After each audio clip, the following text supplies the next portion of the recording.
Menyikapi kekayaan orang lain. Sejak 2000 tahun yang lalu, yang namanya iri pada pencapaian, apalagi kekayaan orang lain, ternyata sudah umum.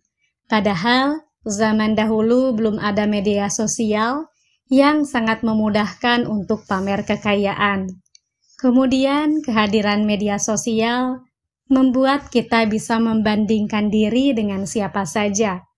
Mulai dari teman yang dikenal, orang tak dikenal, sampai berbagai macam selebriti selama 24 jam. Ini sebenarnya tragedi jika filosofi teras menempatkan kekayaan diri sendiri sebagai di luar kendali kita, apalagi kekayaan orang lain. Lalu, kita membiarkannya menentukan kebahagiaan kita. Apa yang ditawarkan filosofi teras untuk melawan tendensi manusiawi untuk membandingkan dan merasa iri? Pertama, menempatkan kekayaan pada tempatnya. Epictetus dalam Enchiridion berkata, "Ini adalah nalar yang keliru. Saya lebih kaya." Artinya, saya lebih baik dari kamu, atau saya lebih pandai berkata-kata, artinya saya lebih baik dari kamu. Yang benar seharusnya adalah saya lebih kaya, artinya saya memiliki lebih banyak aset dari kamu, dan saya lebih pandai berkata-kata, artinya saya memiliki gaya bahasa yang lebih baik dari kamu. Kekayaan hanyalah ukuran kuantitas aset, properti, harta benda, tidak lebih dari itu. Masalahnya adalah ada orang yang tidak bisa memisahkan kekayaan seseorang dari kualitas pribadinya. Seolah-olah mereka yang lebih kaya otomatis kualitasnya sebagai manusia juga lebih baik. Dengan sangat logis, Epictetus mengklarifikasi hal tersebut. Kekayaan, keahlian, kecantikan, kekuatan fisik tidak serta-merta membuat seseorang lebih baik dari kita. Ini bisa membantu kita saat diterpa rasa iri melihat kekayaan atau pencapaian orang lain. Sebaliknya, pesan Epictetus juga berlaku bagi kita semua untuk tidak memandang rendah mereka yang harta bendanya lebih sedikit atau keahliannya lebih rendah dari kita. Lebih lanjut, Epictetus memberikan tips mengenai iri hati akan kekayaan ini. Setiap kali kamu melihat orang kaya, lebih baik cermati apa yang telah kamu miliki. Seandainya kamu tidak bisa melihat apapun, kamu berada di situasi yang menyedihkan.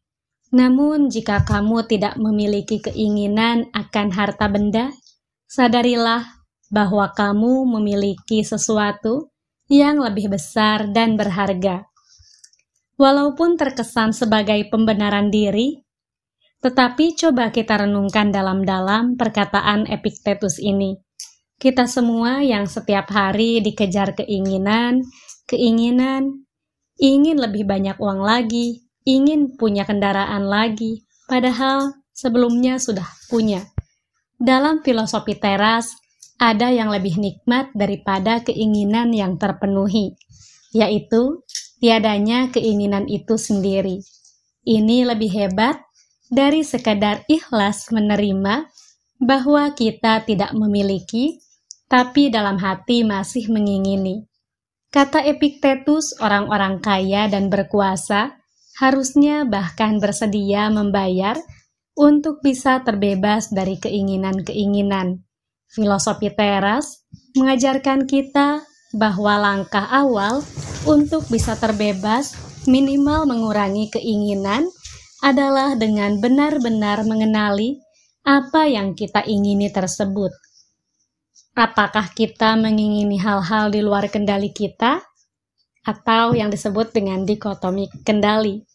Senada dengan Epictetus, Seneca berkata bahwa kita yang hidup terus-menerus mengikuti pendapat atau opini orang lain tidak akan pernah menjadi kaya. Kita bisa mengartikan quote ini dalam dua cara. Yang pertama, hidup terus mengikuti opini orang lain, artinya kita tidak ada habis-habisnya mengikuti tren.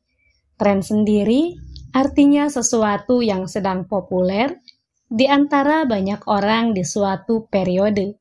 Mengikuti tren artinya mengikuti opini orang banyak.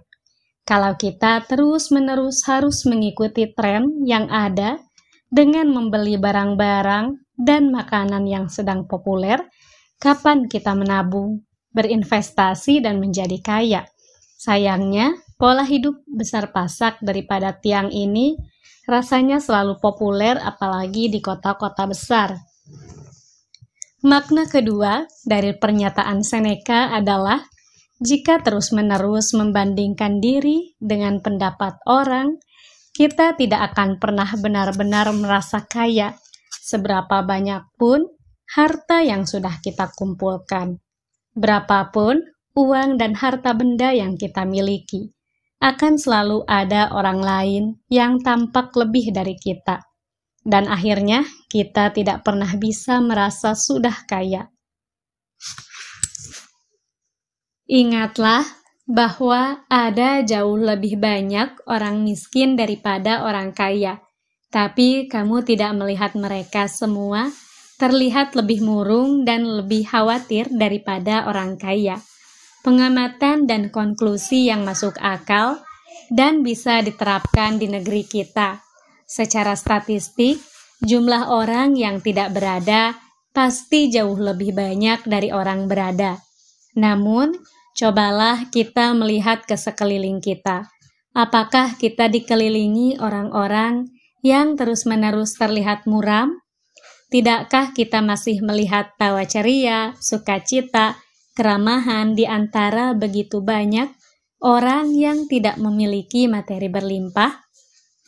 Jika bisa benar-benar meresapi prinsip ini saja, prinsip dikotomi kendali, seharusnya kita dapat menyadari bahwa ada banyak kecemasan dan ketakutan dalam diri kita yang sebenarnya tidak perlu. Stoicisme masih mempunyai beberapa perangkat lain untuk membuat kita lebih sanggup mengelola emosi negatif. Bila kamu menemukan video ini bermanfaat, jangan lupa like, komen, dan subscribe. Sampai jumpa di video selanjutnya ya.